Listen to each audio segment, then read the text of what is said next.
conosco. Vamos agradecendo também, muitos não sabem, mas nós estamos numa outra sala com várias crianças, nós temos talvez umas 20 crianças, né? Então temos lá as pessoas que estão cuidando deles, né? Então agradecemos a todos, até pela paciência, né, de aguardar.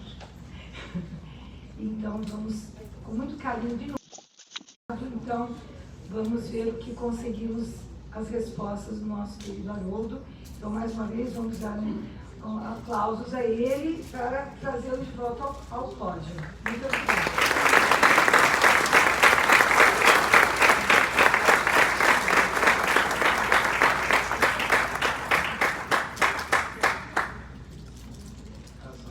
Amigas, né? Retornando às nossas reflexões, são muitas perguntas,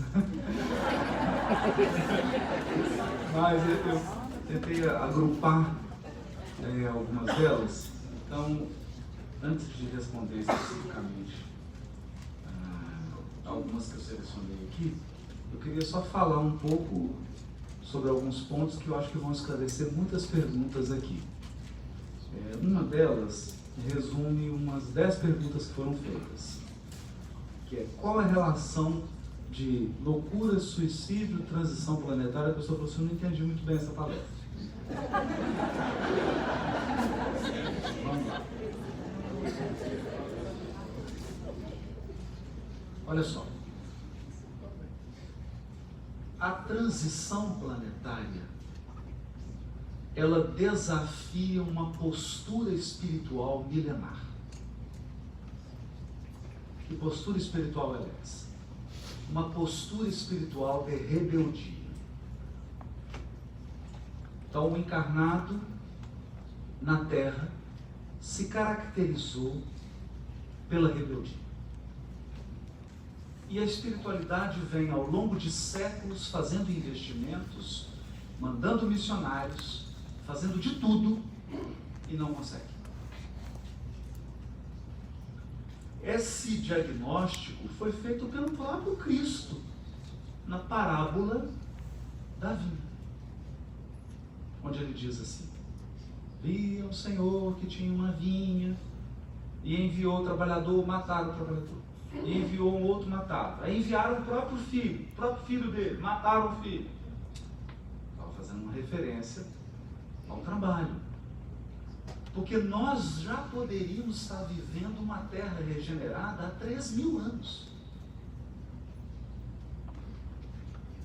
Pense, se nós, enquanto comunidade planetária, não tivéssemos desperdiçado todas as oportunidades que nós tivemos,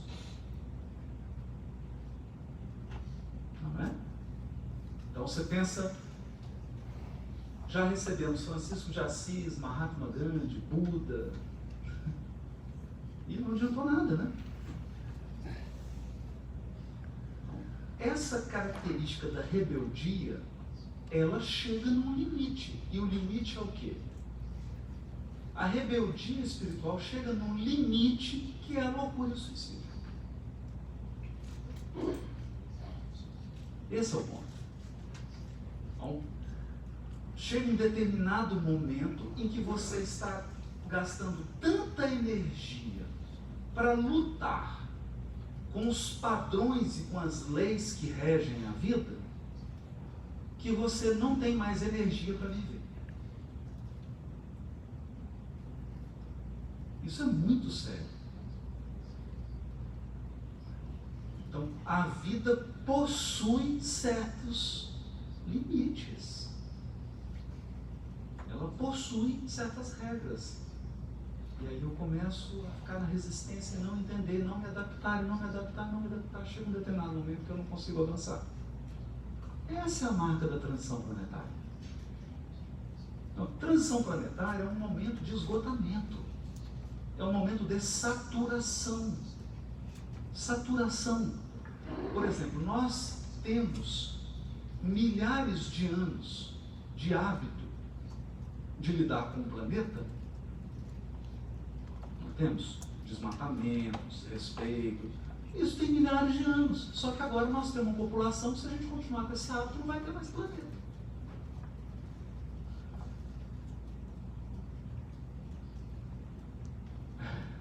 Não é? Então, por exemplo, algumas perguntas foram colocadas aqui. A gente se espanta hoje com violência contra a mulher, violência contra a criança, intolerância religiosa e tal, como se isso fosse uma novidade dos dias de hoje.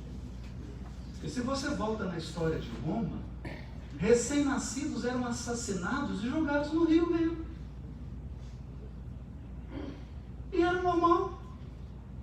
Então você saía para fazer uma caminhada de manhã e via uma mulher jogando um bebezinho que ela tinha acabado de matar no rio.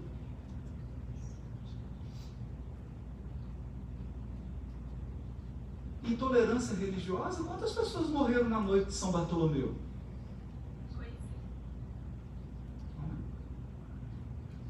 Quantas pessoas a Inquisição matou?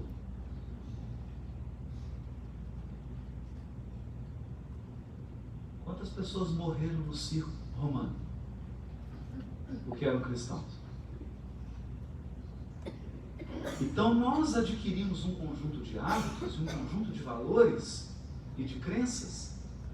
Só que o que a espiritualidade tem? Ela é muito sábia.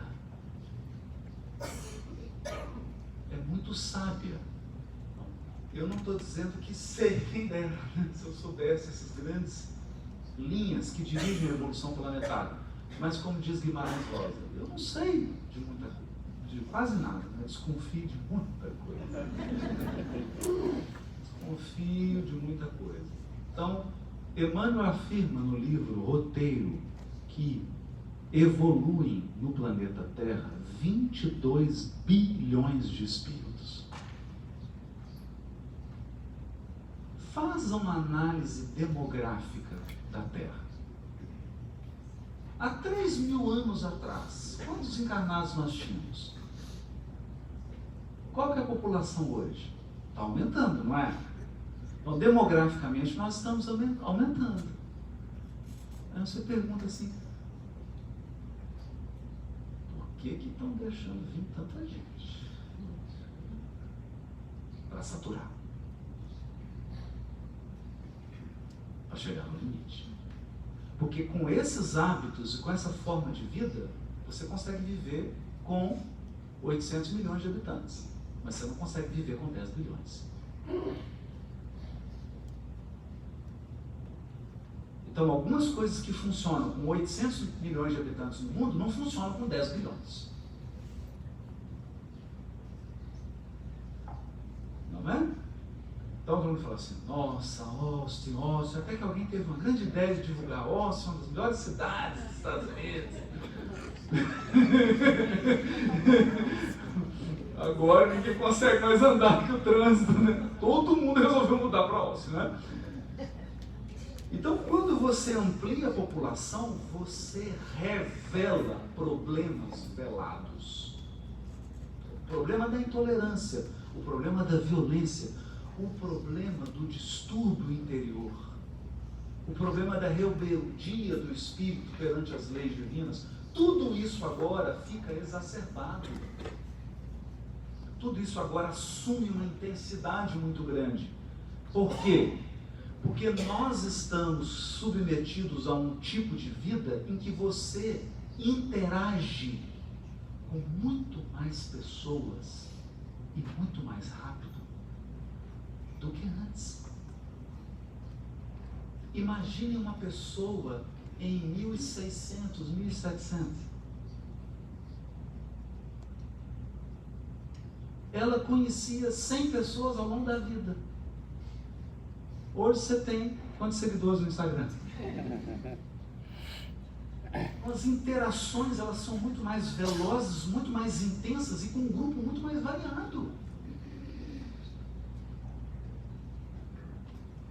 Muito mais variado. Então eu vejo, por exemplo, a minha avó. A minha avó nunca saiu do estado de Minas Gerais. Aliás, ela nunca saiu da região. De uma região de Minas Gerais, ela nunca saiu de lá.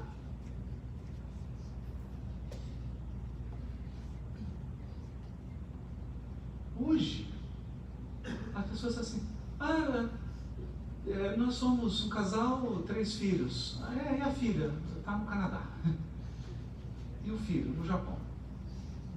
E o outro? Entende? Intensificou as coisas. Quando intensifica, traz à tona. Isso é transição. A transição é uma situação controlada por inteligências divinas. Inteligências divinas que forçam um paradigma até os seus limites. Então nós estamos sendo levados para a borda, para o limite, Quando chega no limite, diz a sabedoria, é o ponto de mutação. Aí muda. Tem que mudar, porque não tem jeito. Não tem opção. Acontece que no sistema antigo, com a mentalidade antiga, muita gente não está resistindo. Então, qual é a nossa missão aqui? Trazer princípios e valores que possam fortalecer as pessoas. Fortalecer, para que elas permaneçam estáveis, seguras, espiritualmente saudáveis. E eu não estou dizendo aqui de uma utopia, eu estou dizendo aqui de algo que nós estamos vivendo na pele. Hoje, com o trabalho da divulgação, com os vídeos, chegam pessoas na fila e eu aprendo muito mais. Estava num evento no sul do Brasil e chegou uma senhora e disse assim para mim, ela me disse algo que eu não sei se eu teria a força dela. Ela disse assim para mim, eu perdi meu marido e meus 3 filhos no mesmo acidente de automóvel.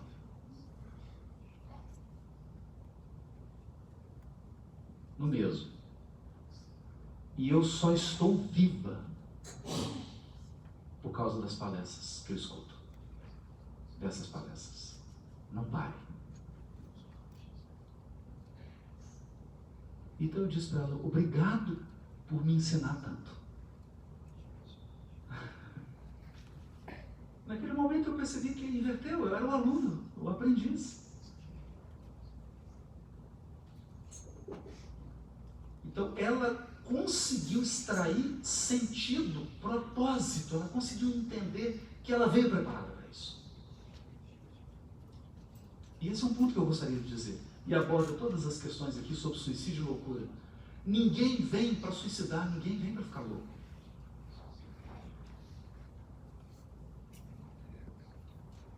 Isso não foi programado para você.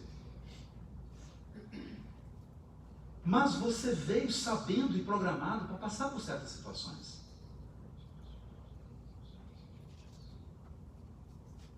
A questão é, você está aproveitando os recursos que a vida está te dando para te preparar para esses momentos? Porque eles virão. Eles virão. Então a gente precisa transformar, e o objetivo então da palestra foi esse. Porque as pessoas estão cheias de livros, elas estão lendo livros, elas conhecem vários médiuns, elas frequentam a reunião, elas aprendem um tanto de coisas. Ok, e como é que está a sua vida? Seja honesto. De 0 a 10. Qual é a qualidade espiritual da sua vida? Eu tenho feito essa mesma pergunta a pessoas que têm 50 anos de espiritismo. E tenho me espantado com as respostas. Porque o tempo que tem de espiritismo, o tempo que você tem de frequentar reuniões, a quantidade de livros que você tem, não é diretamente proporcional à qualidade de vida espiritual.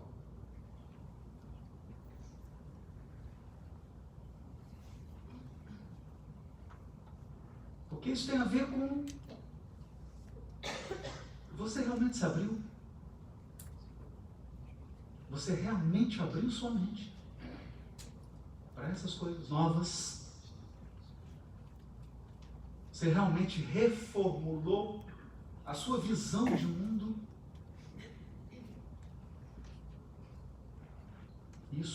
É isso que faz a diferença. E é isso que nos preserva. Nos preserva. Eu tenho dado esse testemunho. E se não fosse o trabalho espiritual que eu tenho, e se não fosse esse conhecimento espiritual que eu tenho, eu não estaria aqui agora de pé. Algumas experiências pelas quais eu passei teriam me vencido. Eu não teria levantado.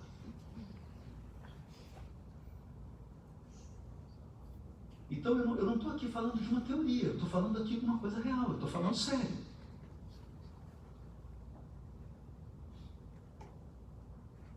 Estou falando sério. Eu levantei porque eu tinha esses recursos. E aí eu decidi usá-los.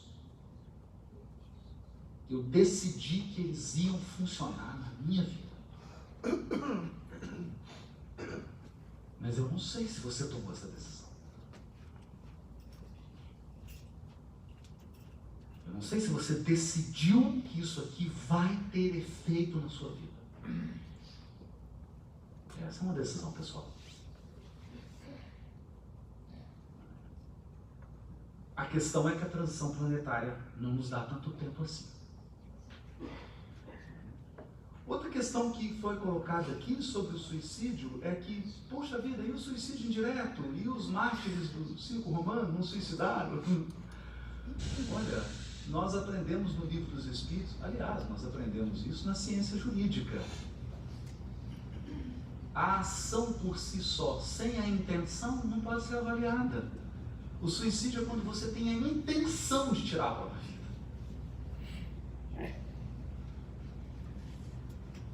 E de interromper uma programação espiritual.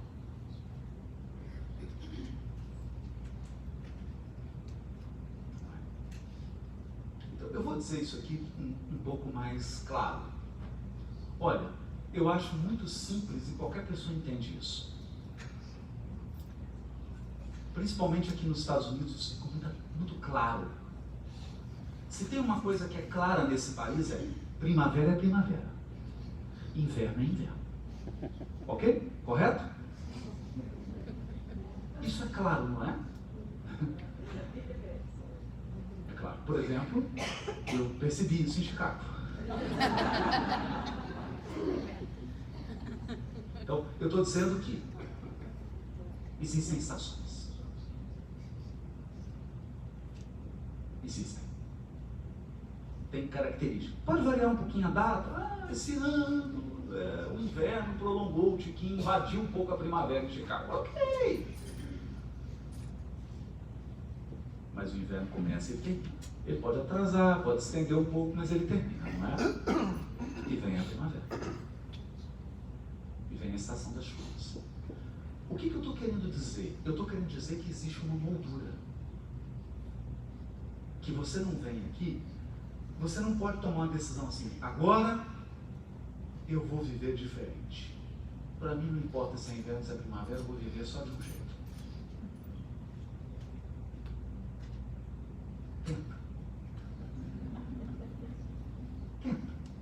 Tenta manter seus hábitos de verão quando tiver 40 graus negativos lá fora. Experimenta fazer isso. Ninguém experimenta fazer isso. Quer dizer, alguns até tem gente de tudo quanto é você. Então, por que nós acreditamos que espiritualmente também não há estações e leis?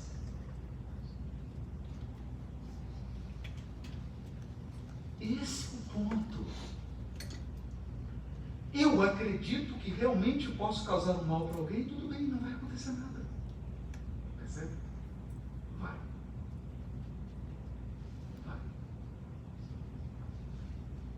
Vai acontecer.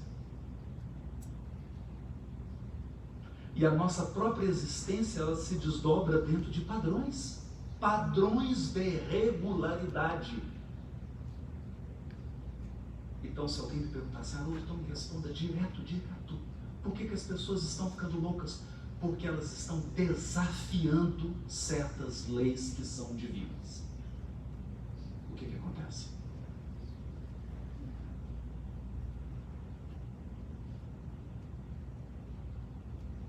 Desafia as leis. Vai lá para Cabo Canaveral e lança um foguete sem respeitar as leis. Pra você ver o que acontece.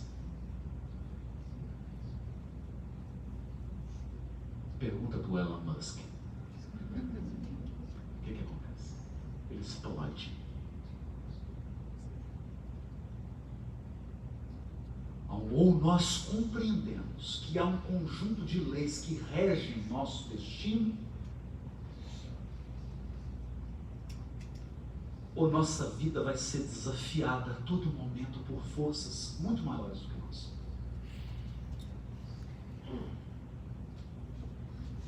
Então pode parecer bem simples o que eu vou dizer aqui, mas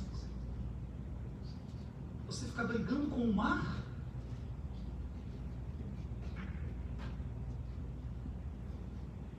não faz sentido. É preferível entender as leis e utilizá-las. Até um surfista faz isso. E ele se diverte. Então, a vida, ela pode ter uma grande cota de felicidade, a vida pode ser muito agradável. Mas a gente precisa entender que leis muito precisas regem nossa vida, exterior e interior.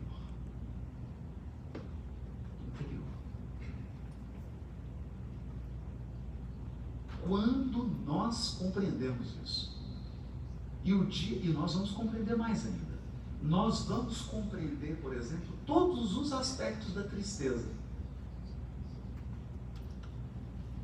E o dia que nós compreendemos profundamente espiritualmente isso, você vai ver que a tristeza é um vírus.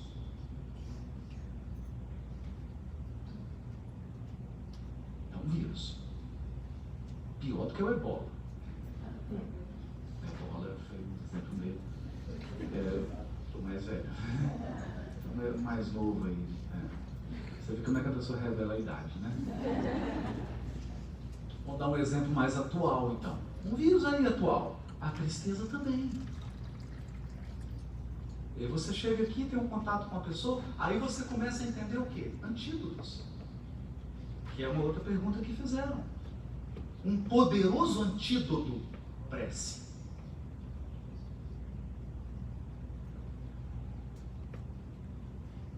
O problema é que nós fomos criados há 5.000 anos acreditando que prece é um ritual religioso.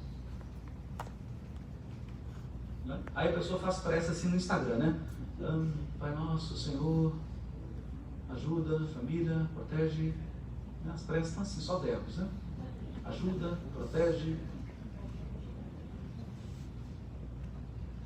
Eu não entendi que a prece é como uma higiene do espírito.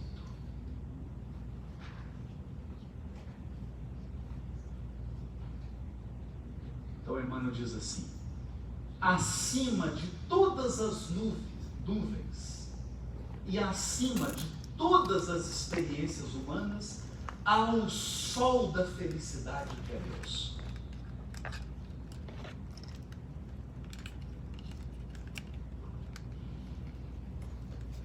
Você vê isso quando a aeronave sobe.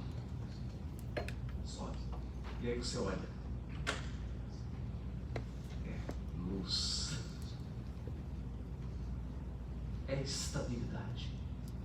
O centro da vida é amor, estabilidade, felicidade e alegria infinita. Orar é mergulhar a alma nesse lago. Você vai lá e lava suas tristezas, suas mágoas, seu rancor, sua revolta, sua raiva, sua inconformação, sua rebeldia, lava e volta para sujar de novo. experiência. E depois lava. Então, é um outro conceito. Você começa a estabelecer momentos no seu dia em que você vai se permitir uma experiência interior. Por exemplo, você vai para a região, vê o pôr do sol. Vai meditar, parar um pouco. Então você agrega no seu dia um conjunto de práticas que fortalecem o seu espírito.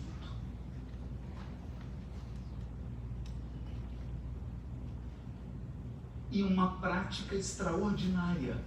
E aqui eu digo o que eu vou passar, o que eu aprendi com psiquiatras de um hospital em Belo Horizonte, um hospital espírita, um hospital psiquiátrico espírita. Sobre o efeito que tem nas pessoas adoecidas psiquicamente, o efeito que tem o ato de ajudar o próximo.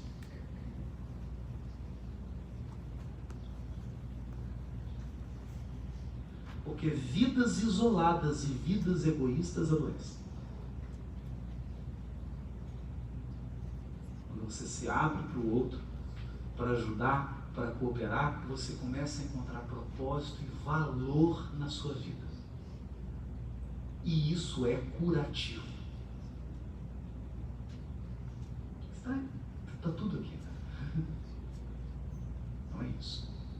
Bom, talvez a gente esteja vivendo na transição planetária os aspectos graves da doença para que a gente valorize o remédio que já está conosco há alguns mil anos.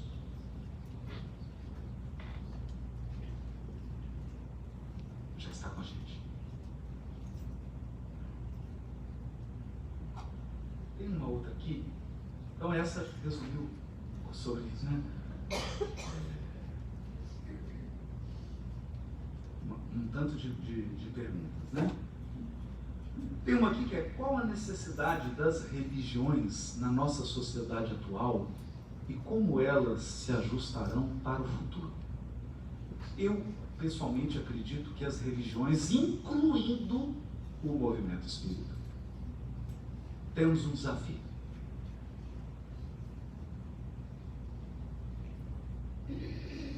Falarmos coisas que realmente se apliquem à vida das pessoas.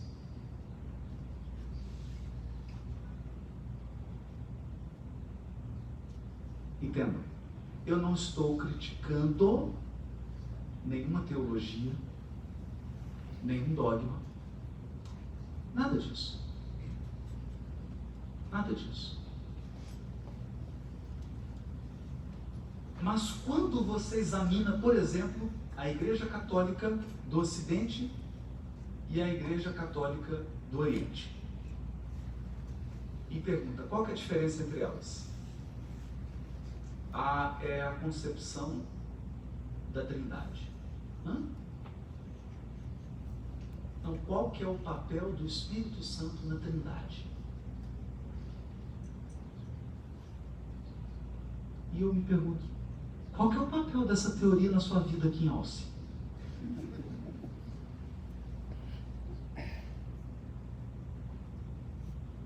Isso serve para quê?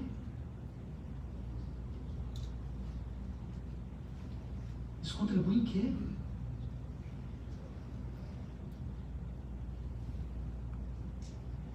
Então as religiões todas terão que fazer um esforço de realmente ajudar as pessoas na sua vida real.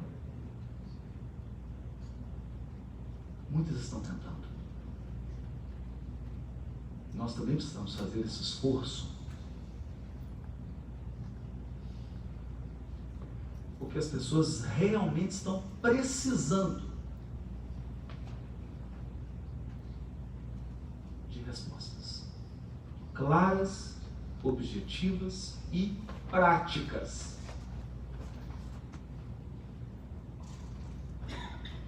Práticas. Então, quando alguém me pergunta assim, mas qual que é o papel da oração? E eu pergunto, e para que você carrega seu celular?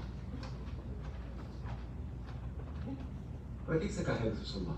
Porque acabou a bateria. Se você carrega até o celular, não carrega seu espírito? Todo dia você acorda com uma quantidade limitada de energia espiritual. Chega no final do dia, acabou.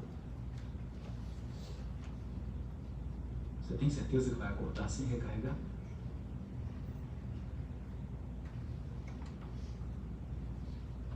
É simples assim. Então, as religiões precisam buscar ensinos, exemplos, práticas para viver melhor. E aquelas religiões que ensinam as pessoas a matar e a morrer, morrerão. Essas vão acabar. Porque não faz sentido um ensino religioso que produza mais males e mais problemas do que a ausência total da espiritualidade, da religiosidade. Esse é um desafio para todos nós.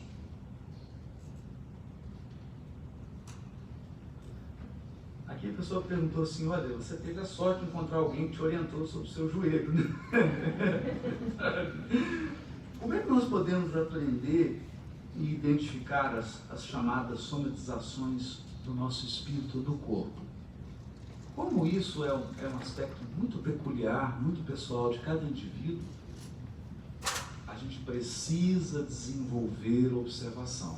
Mas eu vou dizer uma coisa, a gente sabe. Você sabe por que tem aquela dor de cabeça que começa do lado esquerdo. Você sabe. A gente sabe.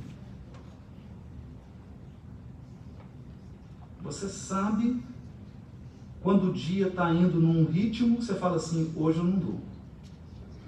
Não é? Então é sobre isso que nós falamos, e é sobre isso que Santo Agostinho fala quando nos ensina sobre autoconhecimento. Autoconhecimento é um processo gradativo e acumulativo.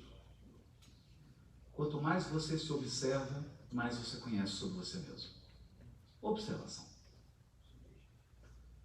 A grande questão é que nós vivemos numa sociedade que nos estimula a observar tudo lá fora.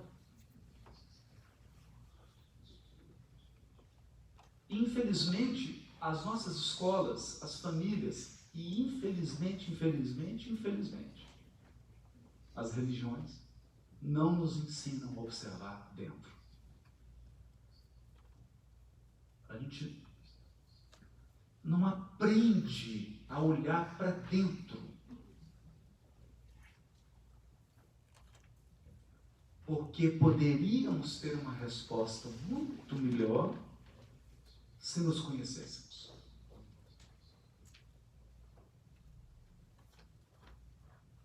Aí você saberia, eu não vou continuar aqui nessa conversa porque eu sei onde ela vai parar. Né? Tem algumas coisas que a gente já está sabendo, né? Por exemplo, política no Brasil. Não vai dar boa coisa. Começa com umas aparentemente ingênua conversa e termina com obsessão.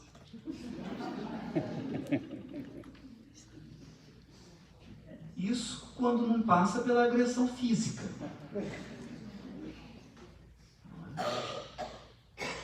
Não, a gente já sabe. Aquilo é um jogo de cartas marcadas. Porque você já sabe quais são as reações, quais são os argumentos, o que vai fazer. É uma coisa assim, é o dominó. Começa a cair uma aqui, você sabe que vai cair o último. E esses processos nós precisamos identificar. Para que a gente possa atuar de maneira mais inteligente e mais eficaz. Então, tem dias que eu acordo e falo assim, hoje vai ter que ser 3 vezes mais pressa, porque eu não sei o que está acontecendo, eu não acordei. Não acordei.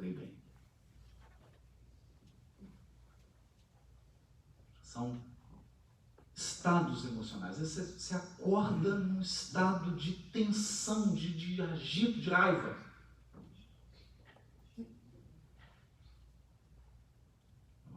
E ali você já fala assim, não vai dar certo. Porque eu sei que hoje eu vou brigar no trânsito. Eu sei que hoje vou ter esse problema. Nós sabemos que chegou o deadline.